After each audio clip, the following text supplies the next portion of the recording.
जय हिंद दोस्तों, स्वागत है एक और बेहतरीन वीडियो में। दोस्तों आज हम लोग पढ़ने वाले हैं central idea class 12th English जो लिटरेचर है आपका, उसमें सेंट्रल आइडिया भी पूछा जाता है। तो आज एक ही वीडियो के माध्यम से जो भी आप में आपके लिटरेचर में लेसन्स हैं पोएम का, उन सारे लेसन्स का आज हम लोग जो है सेंट्रल आइडिया देखने वाले हैं। दोस्तों सेंट्रल आइडिया आपका 4 नंबर का पूछा जाता है और आपके लिटरेचर क्लास 12th के लिटरेचर में 5 लेसन तक आपका पोएम है और 5 लेसन तक में से 3 आपसे जो है पूछा जाता है। क्वेश्चन पेपर में आपके 3 लेसन तक मेंशन किया जाता है, दिया जाता है, जिसमें जो है आपको एक लेसन का किसी एक पोएम का सेंट्रल आइडिया लिखना पड़ता है। दोस्तों आज ये वीडियो आपके लिए बहुत ज़्यादा लाभदायक सिद्ध होने वाला है, क्योंकि एक ही वीडियो के माध्यम से, आज इसी वीडियो के माध्यम से हम 5 के 5 लेसन्स का सेंट्रल आइडिया देखने वाले हैं क्लास 12th इंग्लिश लिटरेचर का। और एक चीज़ और मैं बताना चाहूँगा, हर एक सेंट्रल आइडिया का हम लोग हिंदी अनुवाद भी देखते हुए चलेंगे, ताकि सारे सेंट्रल आइडिया का कॉन्सेप्ट अच्छे से क्लियर होता हुआ चले। तो देखते हैं फ्रेंड्स, सबसे पहला जो लेसन है वो है आपका my mother eight 66। My mother eight 66 आपके क्लास 12th इंग्लिश के लिटरेचर में ये पहला लेसन आपका होता है जो पोएम के अंतर्गत होता है। और आज इस माई मदर एट 66 नाम का जो लेसन है पोएम का, उसका हम लोग सेंट्रल आइडिया देखने वाले हैं। देखते हैं फ्रेंड्स सेंट्रल आइडिया लिखा कैसे जाता है, सेंट्रल आइडिया को लिखने का तरीका कैसे होता है। आज इस वीडियो के माध्यम से इन चीज़ों को भी हम लोग सीखने वाले हैं। और साथ में ये आपका 4 नंबर का होता है फ्रेंड्स, और एक आपका 110% मैं आपसे कह रहा हूँ, आप इस वीडियो को देख लीजिएगा, 110% आपको इन 5 लेसन में से जरूर एक महत्वपूर्ण सेंट्रल आइडिया देखने को जरूर मिलेगा। तो देख लेते हैं फ्रेंड्स, सबसे पहले पहला माई मदर एट 66, इसका सेंट्रल आइडिया क्या है देखते हैं। और इसका मैंने यहाँ पर हिंदी अनुवाद भी बताया है। आप एक एक लेसन्स का हिंदी अनुवाद भी देखते हुए चलेंगे, ताकि आपका आसानी से एक इजी वे में कॉन्सेप्ट क्लियर होता हुआ चले। Poem my mother eight 66 composed by Kamala Das। Poem my mother eight 66 composed by Kamala Das।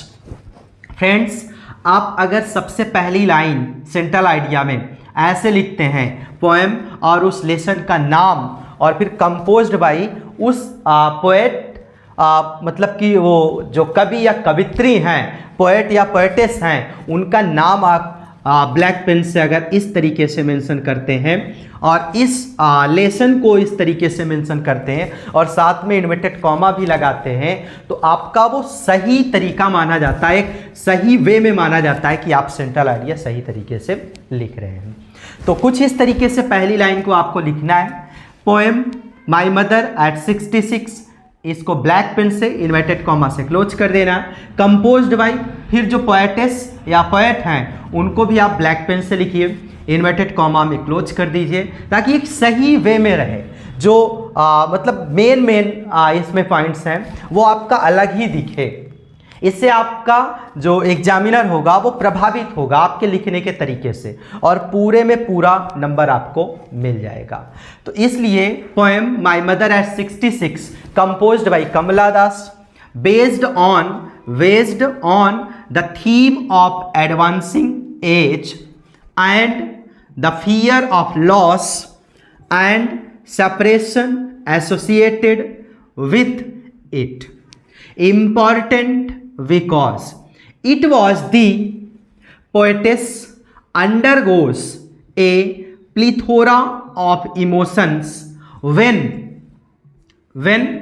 she sees her mother aging and thought of losing her mother. She also wishes for lost beauty of her mother. Friends, इनमें जो भी words आपको कठिन लग रहा है, मैं उन सारे शब्दों का, सारे वर्ड्स का मैं हिंदी मीनिंग भी बता दे रहा हूँ। जैसे यहाँ पर एक वर्ड है सेपरेशन। सेपरेशन का मतलब क्या होता है? सेपरेशन का मतलब होता है अलगाव। एसोसिएटेड, एसोसिएटेड का मतलब होता है संबंधित। एसोसिएटेड का मतलब क्या होता है फ्रेंड्स? संबंधित। और उसके साथ साथ अंडरगोज, अंडरगोज का मतलब होता है गुजरना, गुजरना। और प्लीथोरा का मतलब होता है अनेक, अन्य। प्लीथोरा का मतलब होता है अन्य या अनेक, कई प्रकार के। इमोशंस का मतलब क्या होगा फ्रेंड्स? इमोशंस का मतलब होता है इमोशन। इमोशन का मतलब होता है भावना, इमोशंस का मतलब होता है भावनाएं। और उसके साथ साथ एजिंग, एजिंग मतलब बढ़ती हुई उम्र। वेस्ड, वेस्ड का मतलब आधारित। थीम, थीम का मतलब एक रूपरेखा। एडवांसिंग, एडवांसिंग का मतलब बढ़ती हुई। फियर का मतलब, फियर का मतलब डर, फियर का मतलब डर। एंड लॉस का मतलब खोना, खो जाना। आई थिंक इन सारे शब्दों को आप समझ गए। थॉट, थॉट मतलब सोचा। लॉसिंग मतलब खोते हुए। विशेष का मतलब कामना करना, विशेष का मतलब कामना करना। ब्यूटी का मतलब सुंदरता। अब आई थिंक सारे शब्द जो भी महत्वपूर्ण शब्द थे मैं उनको बता दिया हिंदी। और अब देख लेते हैं इनका हिंदी अनुवाद क्या कहा जा रहा है, हिंदी में भी हम लोग समझ लेते हैं। यह कविता माई मदर एट 66 कमला दास द्वारा रचित है। यह जो कविता है माई मदर एट 66, ये कमला दास के द्वारा रचित एक कविता है जो बढ़ती हुई उम्र और उससे जुड़े नुकसान और अलगाव के डर के विषय पर आधारित है। डर के विषय पर आधारित है। एसोसिएटेड, एसोसिएटेड का मतलब संबंधित या विषय, विषय पर आधारित है। मतलब यह जो कविता है माई मदर एट 66, ये कमला दास द्वारा रचित एक कविता है। और साथ में ये बढ़ती हुई उम्र और उसे जुड़े नुकसान व अलगाव के डर के विषय पर यह कविता आधारित है। मतलब जो उम्र है, जो बढ़ती हुई उम्र है, उस उम्र के नुकसान और अलगाव का जो डर है, उससे आधारित ये माई मदर एट 66 कविता है। क्योंकि यह महत्वपूर्ण है, क्योंकि यह महत्वपूर्ण है। जब कवित्री अपनी माँ को बूढ़ा होते हुए देखती है, मतलब जो कमला दास हैं इनकी माँ भी जैसा कि नाम ही लिखा है my mother eight 66, my mother eight 66, इनके माँ की उम्र क्या है? 66। तो इनकी माँ जब बूढ़ा होती हुई देखती हैं, ये कवित्री देखती हैं अपनी माँ को बूढ़ा होते हुए और अपनी माँ को खोने के बारे में सोचती हैं। तो अपनी माँ के बारे में, खोने के बारे में सोचती हैं, मतलब कि आज मेरी माँ जो है बहुत ज़्यादा उम्र में ज़्यादा हो गई हैं और इनको खोने में इनको बहुत ज़्यादा डर लग रहा है। इस कविता में यही चीज़ बताया गया है। तो वह भावनाओं से गुजरती हैं। तो विभिन्न प्रकार की जो भावनाएं हैं उनसे जो है ये कमला दास गुजरती हैं, सोच करके कि हाँ हमारी माँ जो है वृद्ध अवस्था में हो गई, इनका अंतिम फेज चल रहा है। तो इन चीज़ों को लेकर के वो सोचती हैं और कई विभिन्न प्रकार के भावनाओं से वो गुजरती हैं। वह अपनी माँ की खोई हुई खूबसूरती की भी कामना करती हैं। मतलब जब इनकी माँ एक यंगनेस लेडी थी तब खूबसूरत होंगी, खूबसूरती को भी खोती हुई मतलब दिखाई दे रही है, खूबसूरती भी उनकी खोती हुई दिखाई दे रही है। और उन खूबसूरती की इनकी बेटी कमला दास कामना भी करती हैं। तो आई होप इस लेसन का आपको हिंदी अनुवाद भी समझ में आया और इस लेसन में कहा क्या जा रहा है आप सबको ये भी समझ में आ गया होगा। सो अब देख लेते हैं सेकंड लेसन को। दोस्तों अब देख लेते हैं keeping quiet. Lesson second, keeping quiet, जिसका हिंदी अर्थ होता है शांत रहना। शांत रहना, कीपिंग क्वाइट। अब इस लेसन में कवि बताना क्या चाहता है, इस चीज़ को हम लोग सेंट्रल आइडिया के माध्यम से देख लेते हैं। कीपिंग क्वाइट कीपिंग क्वाइट का मतलब होता है शांत रहना। अब इसमें शांति से रिलेटेड बातें बताई गई है, मतलब पूरे वर्ल्ड वाइड में, पूरे संसार में व्यस्तता जो हम आम इंसान में भाग दौड़ है, इन चीज़ों से संबंधित इसमें बातें बताई गई है कि हम लोग हमेशा व्यस्त रहते हैं, हमेशा किसी न किसी काम में भाग दौड़ रहती है। उन चीज़ों से हमें कुछ देर के लिए शांति चाहिए। इन चीज़ों को लेकर के कवि जो है इसमें बातें बताए हैं, और देख लेते हैं कीपिंग क्वाइट। कीपिंग क्वाइट का मतलब शांत रहना। Poem keeping quiet is composed by Pablo Neruda. जैसा कि मैंने अभी पहले वाले लेसन में बताया था कि लिखने का तरीका कैसे होना चाहिए, पहली लाइन आपको कैसे लिखना चाहिए, उस चीज़ को हम लोगों ने अभी फर्स्ट वाले लेसन में बताया गया था, जानकारी लिया गया था उसके बारे में। तो कुछ इस तरीके से लिखना होगा। Poem keeping quiet is composed by Pablo Neruda. Keeping quiet is a simple poem. It addressed to people world wide. Today our life is hasty and without direction. We don't understand that purpose of life. In this poem, the poet demands of quiet. He wants us to suspend our all activities in this night direction. देख लेते हैं friends इनका हिंदी अनुवाद क्या है, हिंदी में इसका तात्पर्य क्या है, समझ लेते हैं। कीपिंग क्वाइट नाम का जो कविता है उसको किसने लिखा है? पैब्लो नेरुडा ने। मतलब कि पैब्लो नेरुडा द्वारा रचित जो है कीपिंग क्वाइट नाम का लेसन है। कीपिंग क्वाइट एक सरल कविता है। कीपिंग क्वाइट जो है एक इजी कविता, एक सरल कविता है। यह आज दुनिया भर के लोगों को संबोधित है। मतलब कि कवि के द्वारा ये पूरे दुनिया के लिए बताया गया, पूरे दुनिया को संबोधित किया जा रहा है। हमारा जीवन जल्दबाजी और दिशाहीन है। हमारा जो जीवन है वो क्या है? जल्दबाजी, मतलब भाग दौड़ में परेशान है और दिशाहीन है। कोई उसका दिशा ही नहीं है, कोई उसका डायरेक्शन नहीं है। हम लोग भाग दौड़ में पड़े हैं, जल्दबाजी में हैं, कहीं पर एक स्थिरता के साथ कुछ भी नहीं कर रहे हैं। एक डायरेक्शन लेस है हमारा जीवन और जल्दबाजी में हम लोग पड़े हैं।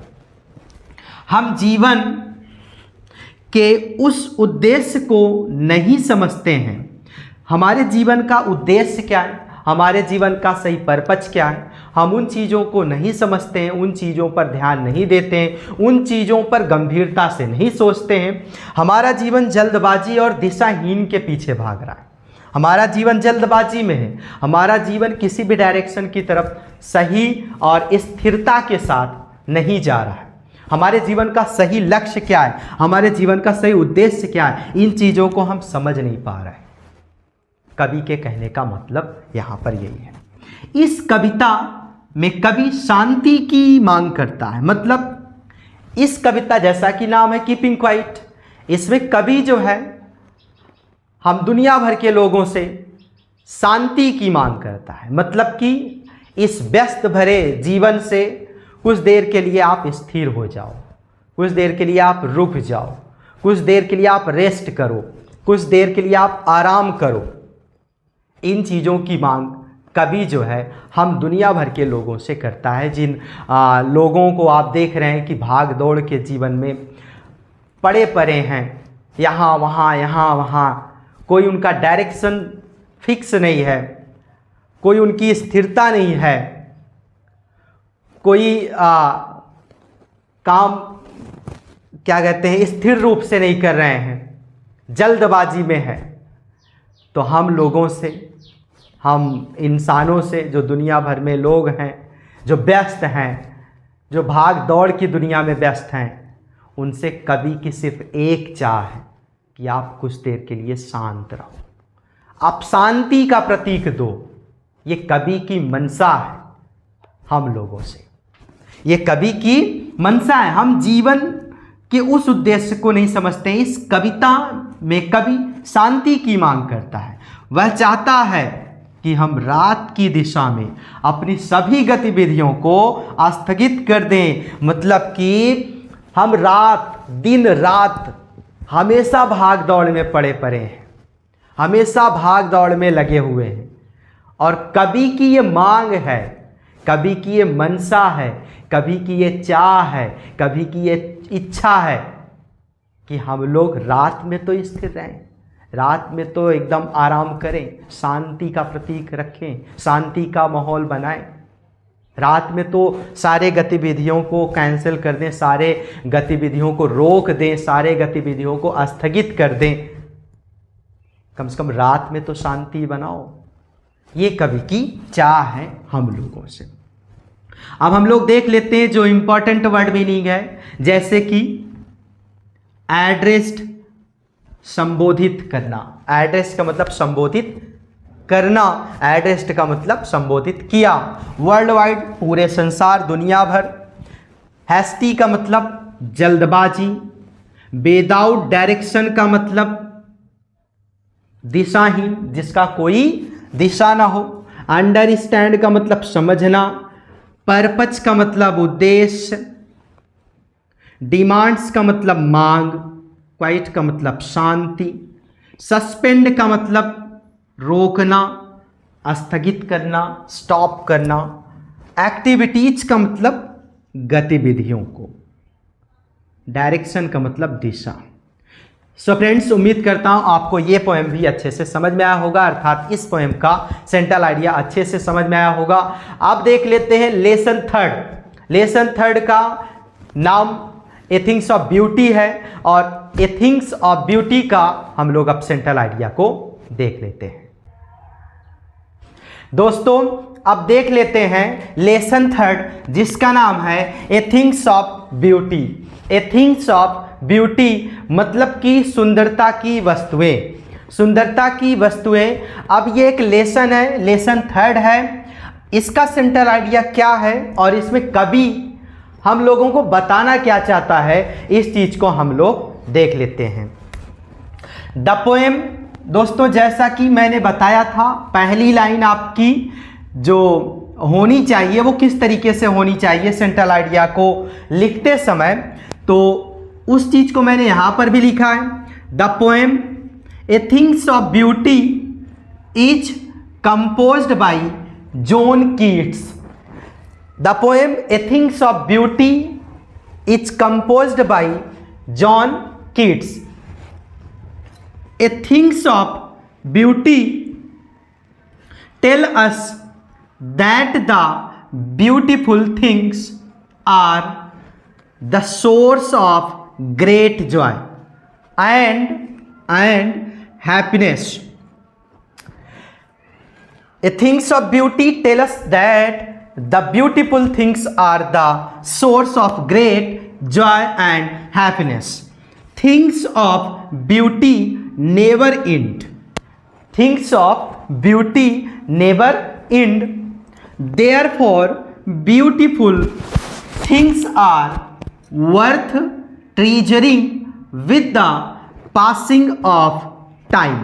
Passing of time. The sweet collection of beauty become more joyful. The sweet collection of beauty become more joyful. Creation of God provide energy and happiness.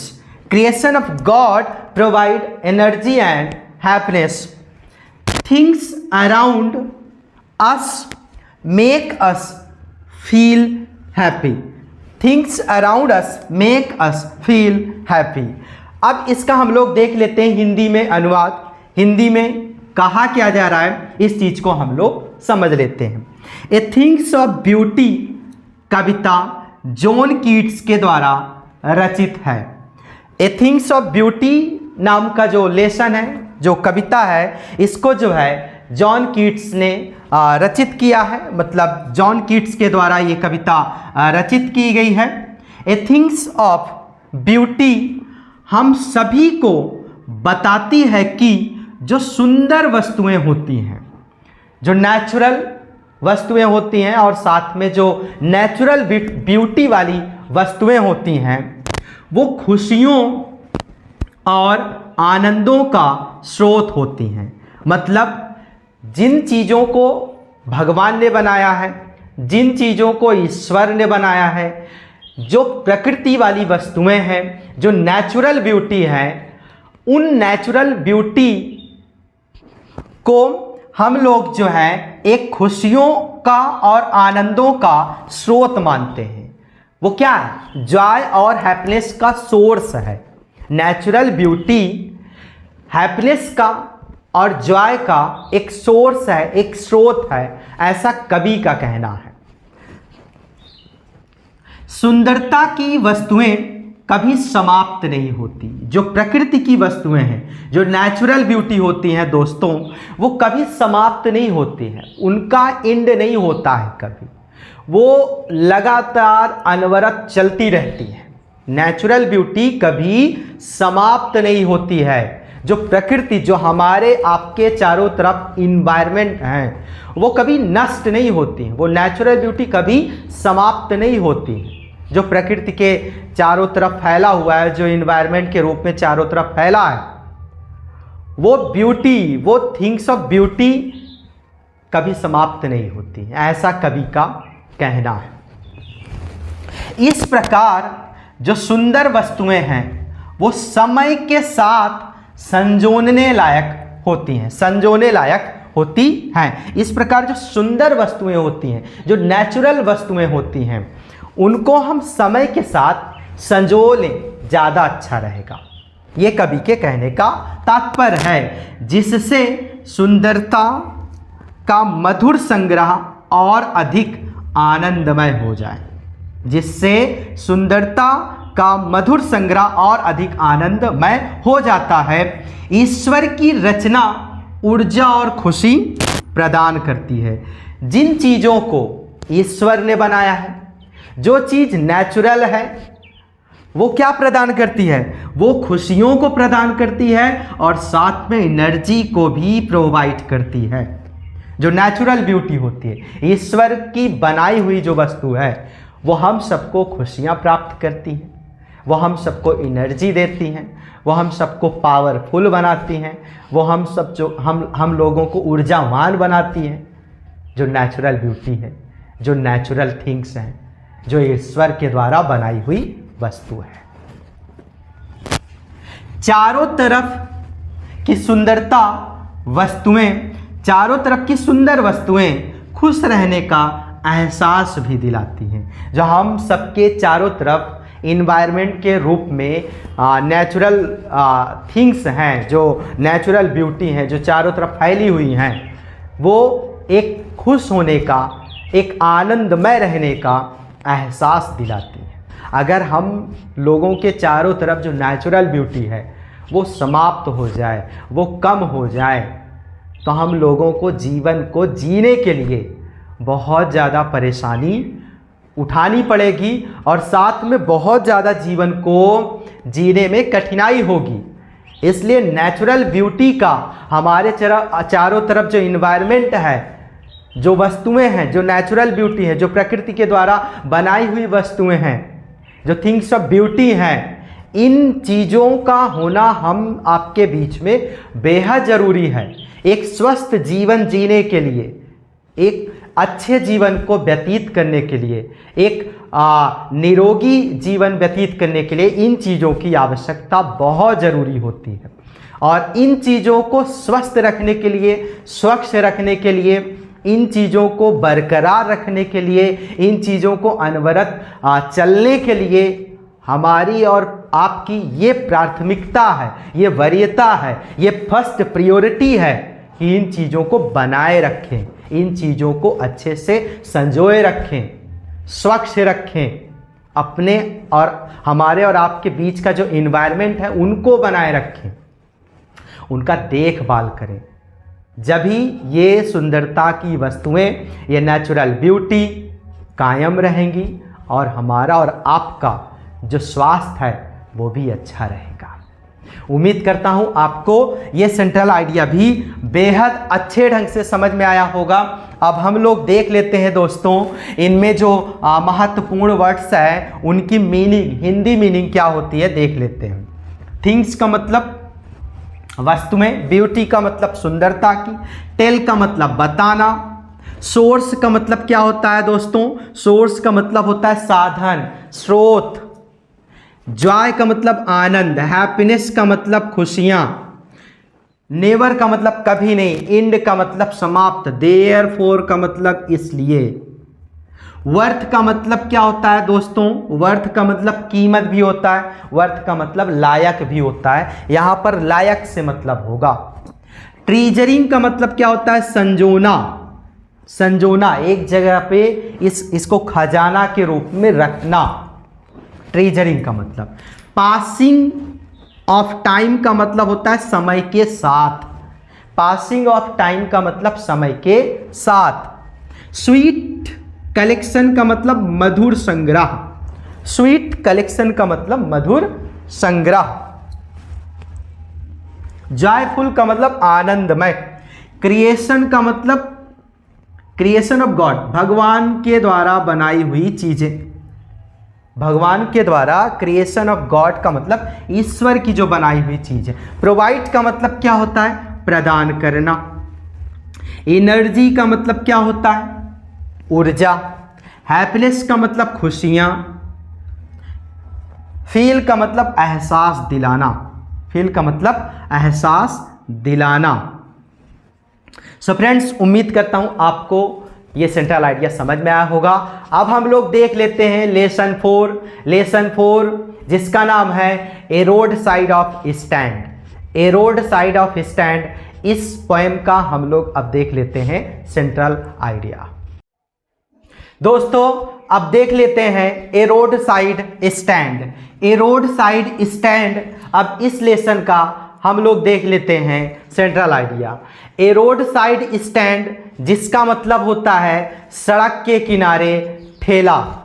Stand का मतलब यहां पर क्या हो जाएगा, एक छोटा सा ठेला। दोस्तों इसमें कवि जो है गरीब और अमीर के बारे में बताया गया, मतलब बताए हैं, गरीब और अमीर के बीच में डिफरेंस को बताया गया है। ऐसे गरीब के बारे में बताया गया है जो रोड के किनारे, आप देखते हैं कहीं पर यात्रा करते हुए, आप यात्रा करने के दौरान आप देखते हैं हाईवे या कोई एक सड़क के किनारे आप देखते हैं काफ़ी ऐसे लोग होते हैं जो ठेला लगा करके अपना बेचते रहते हैं, जीवन को चलाने के लिए, आजीविका के लिए, कुछ सामानों को जैसे वेजिटेबल्स को, फ्रूट्स को और तमाम अन्य चीज़ों को बेचने के लिए ठेला लगाते हैं रोड के किनारे। तो ऐसे लोगों के बारे में कभी यहाँ पर बताए हैं, बताए क्या हैं उस चीज़ को हम लोग देखते हैं। The poem A road side stand is composed by Robert frost. जैसा कि मैंने बताया था सेंट्रल आइडिया को लिखने का जो सही तरीका होता है, उसमें आप पहली लाइन में आप ब्लैक एंड ब्लू दोनों पेन का इस्तेमाल करेंगे। जो लेसन का नाम है उसको हम ब्लैक से लिखेंगे और कॉमा, डबल इन्वर्टेड कॉमा से क्लोज कर देंगे, और साथ में जो उसके कंपोजर होंगे उनको भी हम ब्लैक पेन से लिख करके कॉमा के अंदर, सिंगल इन्वर्टेड कॉमा या डबल इन्वर्टेड कॉमा के अंदर क्लोज कर देंगे। The poem A Roadside Stand is composed by Robert Frost. The poet tells us about poor people in villages who sell their fruits and vegetables at a small roadside stand. At a small roadside stand, they hope city people will stop and buy from them, but no one cares, The poet shows the big difference between rich people and poor people. The poet shows the big difference between rich people and poor people. He explains the unfairness and how the rural people struggle for better life. He explains the unfairness and how the rural people struggle for better life. अब देख लेते हैं इसका हिंदी अनुवाद, ताकि जो है अच्छे से इस सेंट्रल आइडिया का मतलब समझ में आ जाए। ए रोड साइड स्टैंड कविता रॉबर्ट फ्रोस्ट के द्वारा रचित है, मतलब कि इसके कंपोजर, इसके रचयिता कौन है? रॉबर्ट फ्रोस्ट हैं। कवि इस कविता में हमें या हम सभी को गांव के ऐसे गरीब लोगों के बारे में बताते हैं। हम सभी को गांव के ऐसे गरीब लोगों के बारे में कवि बता रहे हैं जो सड़क के एक छोटा सा, सड़क के किनारे, यहाँ पर मैंने किनारे नहीं लिखा है, जो सड़क के एक किनारे छोटा सा ठेला लगाकर फलों और सब्जियों को बेचते हैं या बेचा करते हैं। मतलब कभी हम सभी को ऐसे गांव के गरीब के बारे में बताते हैं जो सड़क के किनारे एक छोटा सा ठेला लगा करके उस पर सब्जियों को और फलों को या अन्य सामानों को बेचा करते हैं या बेचते हैं। वे लोग शहरी लोगों और वाहन से आने जाने वाले लोगों से यह आशा करते हैं कि, मतलब वे लोग जो ठेला लगाते हैं, ऐसे पुअर जो लोग हैं, वो जब सड़क के किनारे ठेला लगाते हैं सामानों को बेचने के लिए, तो वो आने जाने वाले जो गाड़ियों से आने जाने वाले लोग होते हैं, अमीर लोग होते हैं या शहरी सिटी पीपल होते हैं, उनसे वो लोग जो है, वो गरीब लोग जो है आशा करते हैं, उम्मीद करते हैं कि रुक कर उनसे कुछ खरीदेंगे, कि वो लोग जो है, जो आने जाने का काम करते हैं रास्ते पर, वो लोग रुकेंगे और ठेले पर जा कर के कुछ सामान खरीदेंगे, कुछ चीज़ों को खरीदेंगे। लेकिन वो लोग ध्यान भी नहीं देते हैं, मतलब उन पर जो है ध्यान भी नहीं देते हैं, केयर भी नहीं करते हैं, उन पर जो है बिल्कुल भी नज़र नहीं, बिल्कुल देखते भी नहीं हैं। कभी अमीर और गरीब लोगों के बीच में इस तरह से एक बड़ा अंतर प्रकट करता है। मतलब कभी जो रॉबर्ट फ्रोस्ट हैं वो इस प्रकार से अमीर और गरीब के बीच में डिफरेंस क्या है, वो एक इस कविता के माध्यम से, एक रोड साइड स्टैंड के माध्यम से अमीर और गरीब के बीच में डिफरेंस क्या है उस चीज़ को एक्सप्लेन करते हैं, व्याख्या करते हैं और हमें और आपको बताते हैं। ग्रामीण लोग अपने जीवन को बेहतर बनाने के लिए किस प्रकार संघर्ष करते हैं, इस दुर्भाग्यता को कवि व्याख्या करता है। मतलब यहां पर यह कवि के कहने का मतलब है कि रोड साइड स्टैंड, मतलब कि वो किनारे ठेले को लगाते हैं सड़क के किनारे और पूरे दिन वहां पर बेचने का काम करते हैं, और रेयरली कुछ लोग रुक करके सामान को लेते हैं, और उन गरीब लोगों की यही उम्मीद रहती है कि लोग आएं, गाड़ी से उतरें और हमें और हमारे और आसपास जो भी हैं उन लोगों से सामान को खरीदें। ये उम्मीद रहती है, ये होप रहता है।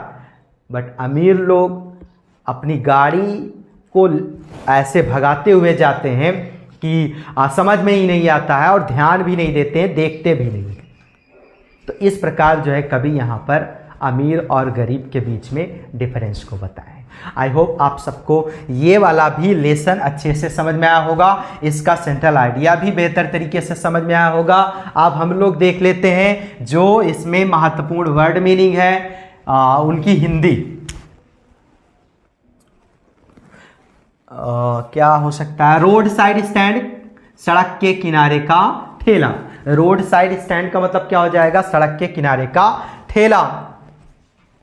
केयर्स का मतलब ध्यान देना। सोच का मतलब प्रकट करना। डिफरेंस का मतलब अंतर। बिटवीन का मतलब के बीच में। एक्सप्लेन का मतलब व्याख्या करना। अनफेयरनेस का मतलब दुर्भाग्यता।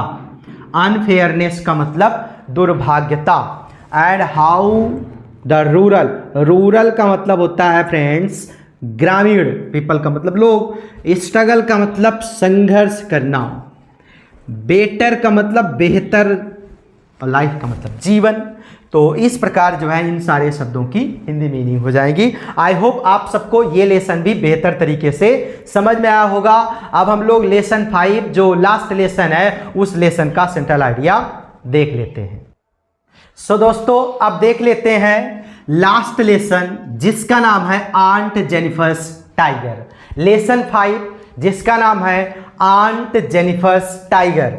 अब इस लेसन में, इस पोएम में कवि बताना क्या चाहता है इस चीज को हम सेंट्रल आइडिया के माध्यम से देख लेते हैं। The poem aunt Jennifer's tiger is composed by Adrienne Rich. The poem aunt Jennifer's tiger is composed by Adrienne Rich. The poem tells us about the oppression of women in a patriarchal society.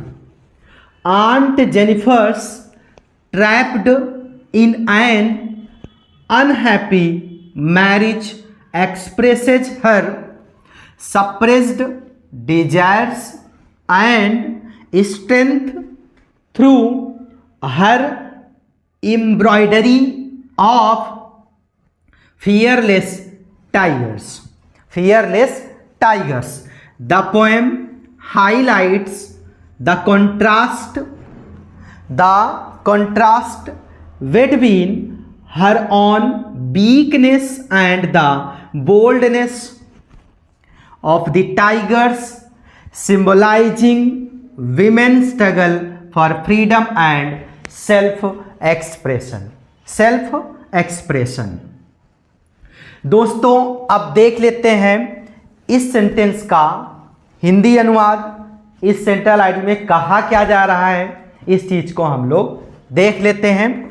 Aunt Jennifer's tiger Kavita Adrian rich के द्वारा रचित है। मतलब aunt Jennifer's tiger जो lesson है, इस lesson के composer, इस लेसन के रचयिता एड्रिन रिच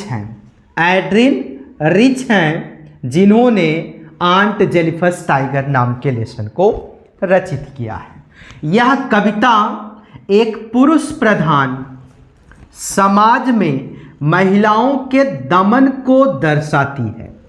ये जो आंट जेनिफर्स टाइगर है, ये कविता जो है एक पुरुष प्रधान समाज में महिलाओं के दमन को दर्शाती है। ऐसा कवि के कहने का मतलब है, इसमें कवि ने ऐसा कुछ बताया है कि पुरुष प्रधान जो समाज है उसमें महिलाओं का दमन किया जा रहा है, उसमें महिलाओं को पीड़ित किया जा रहा है। उस चीज को यहाँ पर इस आंट जेनिफर्स टाइगर के थ्रू हमें और आपको कवि ने बताया या बताने की कोशिश कर रहा है।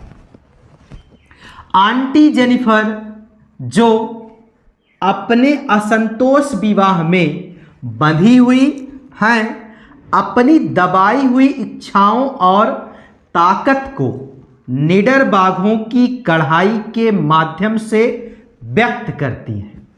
मतलब जो निडर बाघ है, उस बाघ के शरीर पर आप देखते हैं जो धारीदार कढ़ाई होती है, उसके माध्यम से ये यहाँ पर आंट जेनिफर जो है अपनी दबी हुई इच्छाओं को, अपनी ताकत को बताती हैं, व्यक्त करती हैं।